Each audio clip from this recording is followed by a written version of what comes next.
Hi, so today I'm going to show you how to make the frame purses that you can buy as kits in my shop. These are frame purses where you stitch them on. You can get ones that you glue. I quite like these stitch ones because there's less mess, and if it gets messed up you can just unpick it and start again. So these are the large frames. I also sell the kits with some smaller frames, but I'll show you on the large framed one because it's easier. So in your kit you'll have got your frame and a pattern and fabric of your choice. So this is the leopard kit, obviously, and this is a really lovely like soft chenille, sort of carpet baggy feel. It's really nice. And you'll also have got a bit of wadding or batting. Yours will be a little bit thinner than this. At the moment I've just got this thicker stuff, so yours will actually be easier than this is for me because it won't be quite as chunky.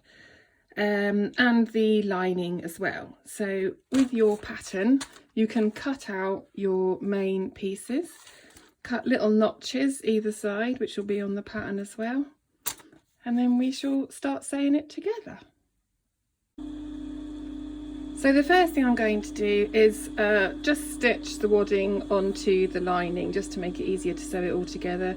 So I just used a really big stitch and I'll go all round the edges.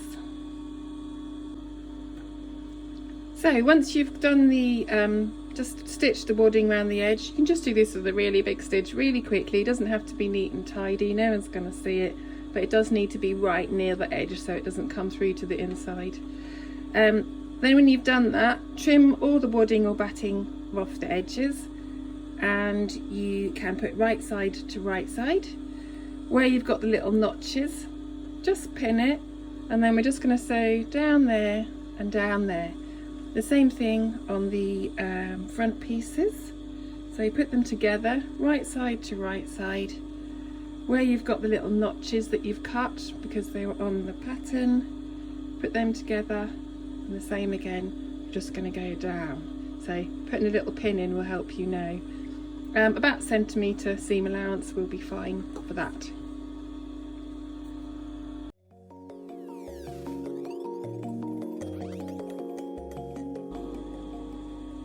Then I suggest before you are stitching this bottom corner that you just trim out the wadding where your stitching is.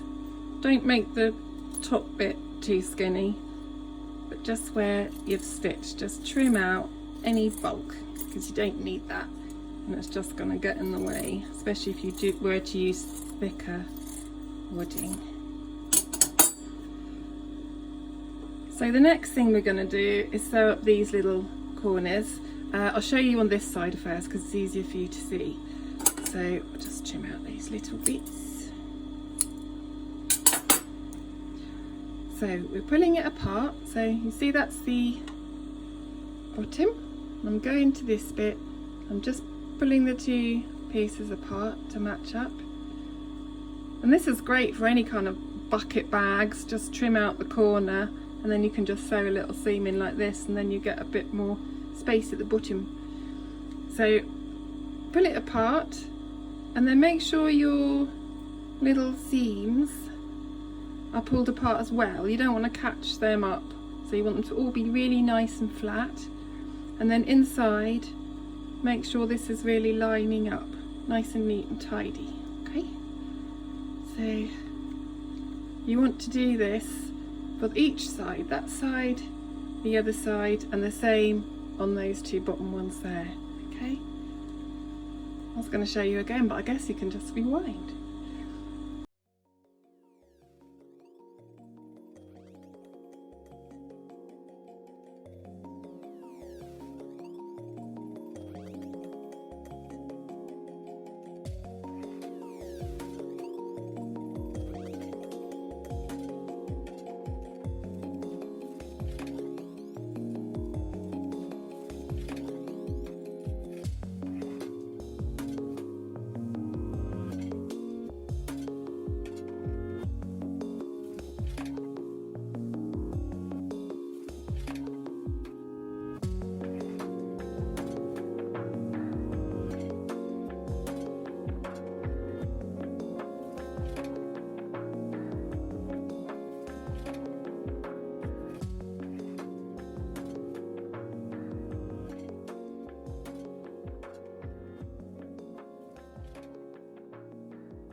So when you've sewn both of those, so you'll have done the bottom little corners for the lining and the corners for the main purse. These really try and make sure you've got them matched nice and neat and tidy inside, so the seams are all even. Obviously it's on the bottom, so it wouldn't be a biggie if they weren't quite neat. This is the lining, so this matters less, and you might even want to come a bit further in so the lining's a bit smaller than the outer fabric. Then you just want to snip, especially the lining, snip it right down so you haven't got all this chunk in the seams, so that should be fine.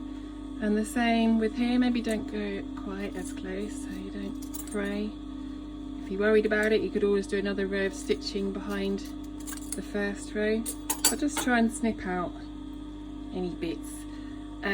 You could press this out as well, and the same, you could press the inside of the lining if you want to. You don't really need to worry about the lining too much if you've pressed the fabric before you started. Yeah, so next we're going to put these two bits together.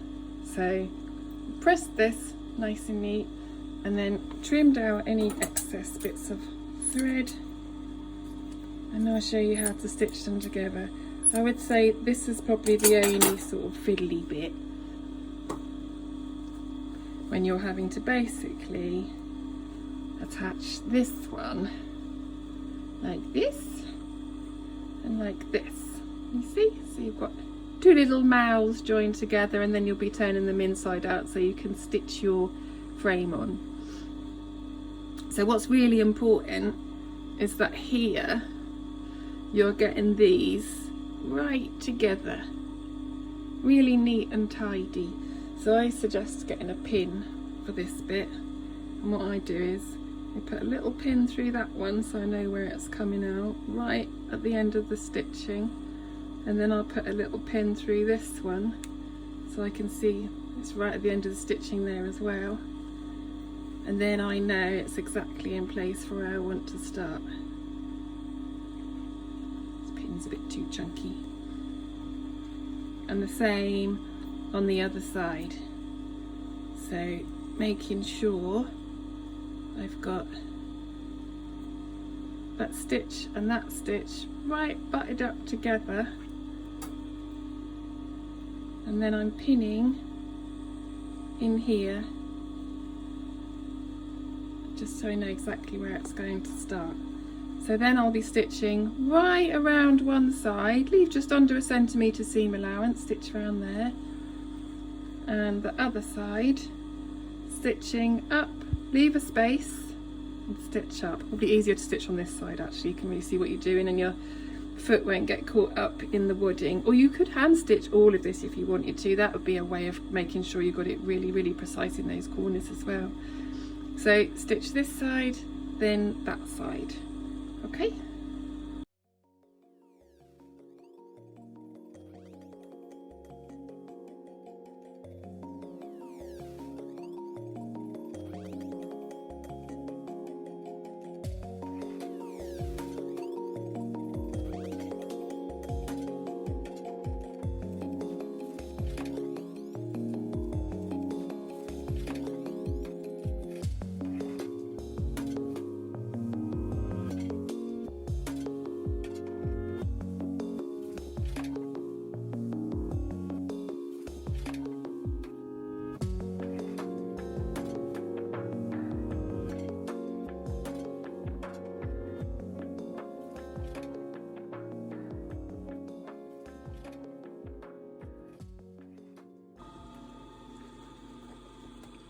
So then you've stitched both sides, trim out any extra bits and pieces, probably with a more sensible pair of scissors than a giant pair of 20-year-old shears.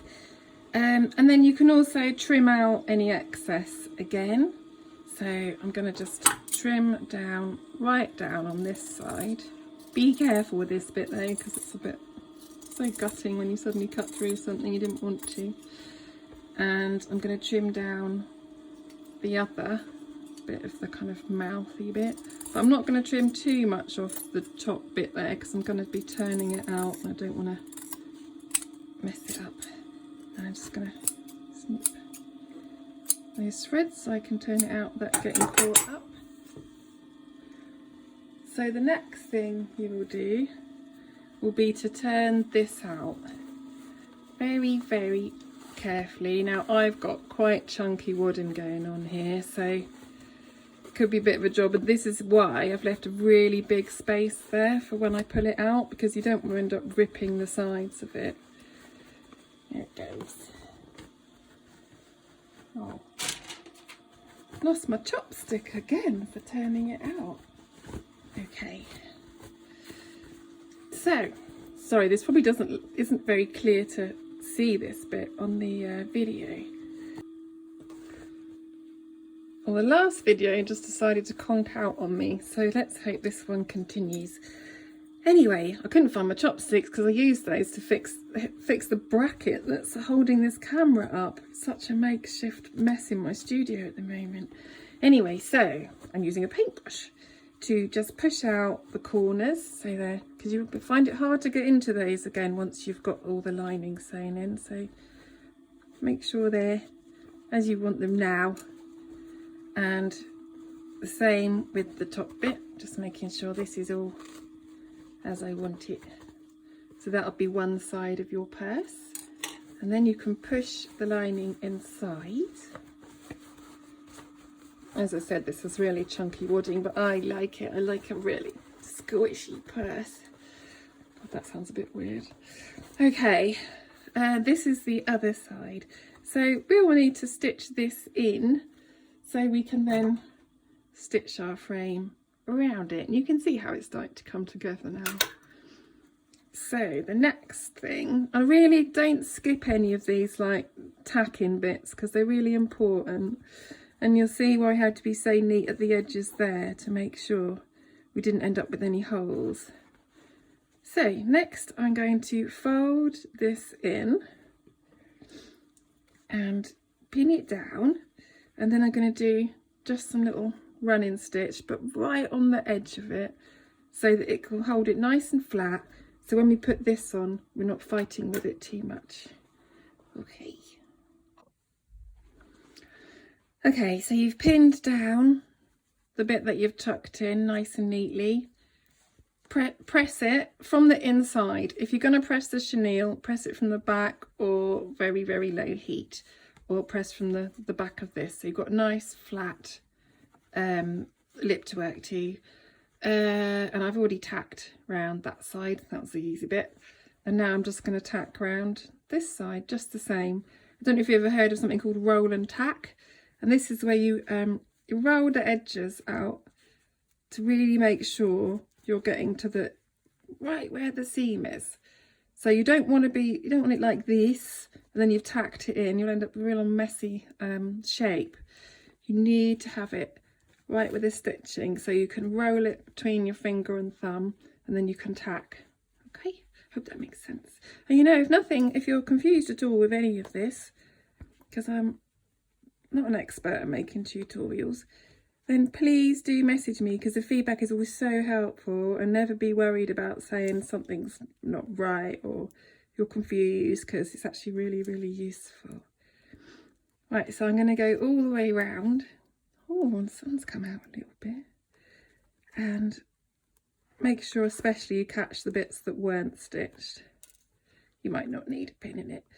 And when you finish just tacking this little bit, just big stitches, it only takes a couple of mins, then I suggest you press this side down as well, so it's easy to get the frame onto it, because it's quite you have to kind of, it's a bit of a fiddle getting the frame into place. So again, that roll and tack I said about, make sure you're getting right in, so you're getting a nice curve.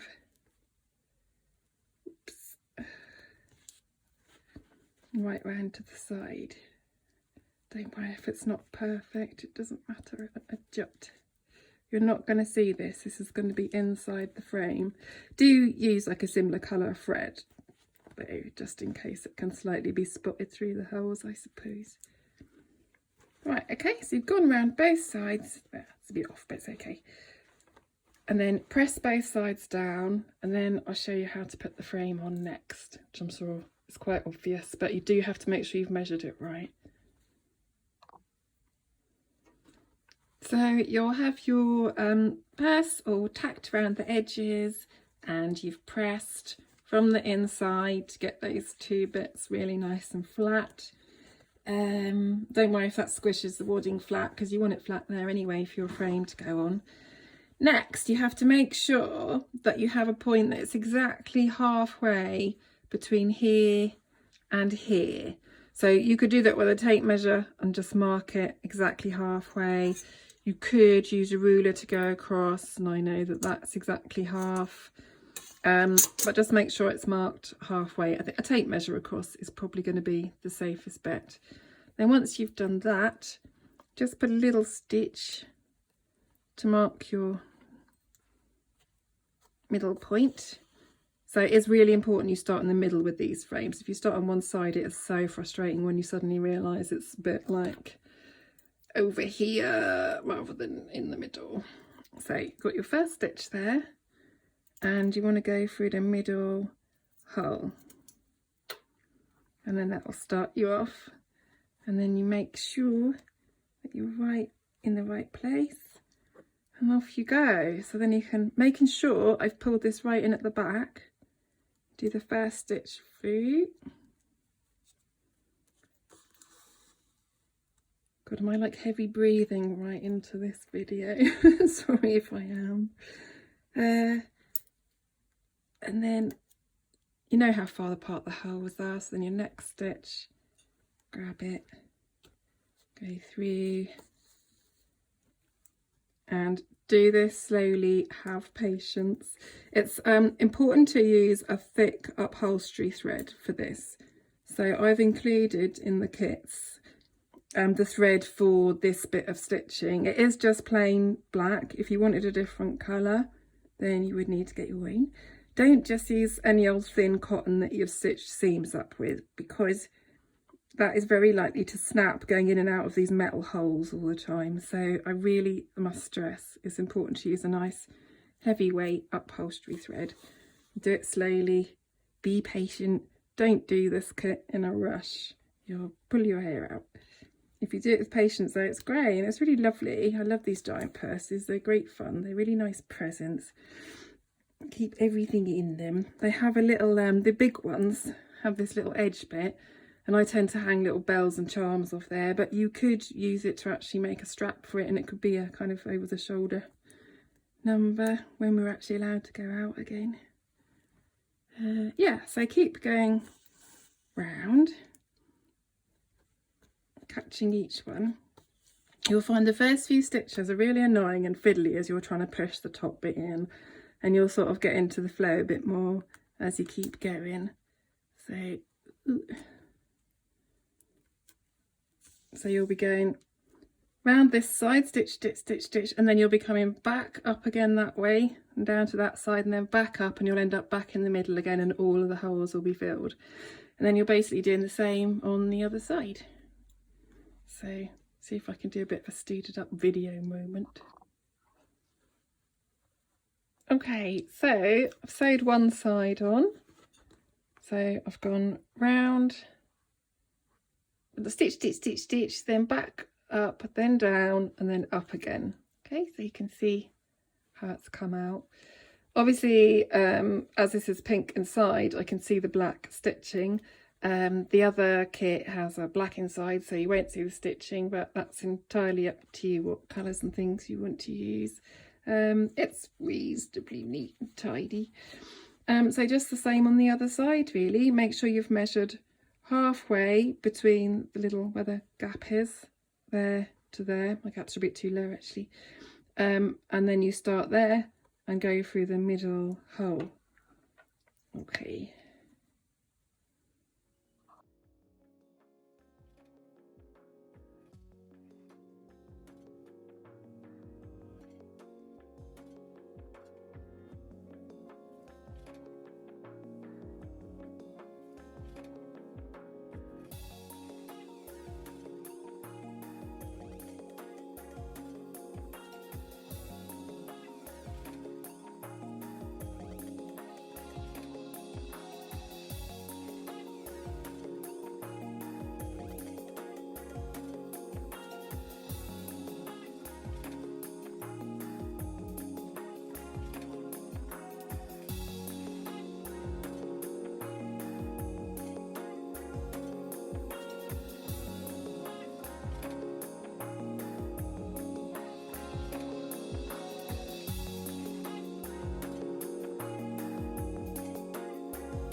And there you have it, your completed purse. So you've stitched around both sides, holding it really tight. Put loads of stuff in there. I love that click. And then you've got the leopards in the shop, and there are also the foxes in the shop in giant bubbles like this size. Or we've also got the smaller size as well, which is little purses. Thanks for watching. I know this was quite a ramshackle video, so if you have any difficulties, just let me know. Bye.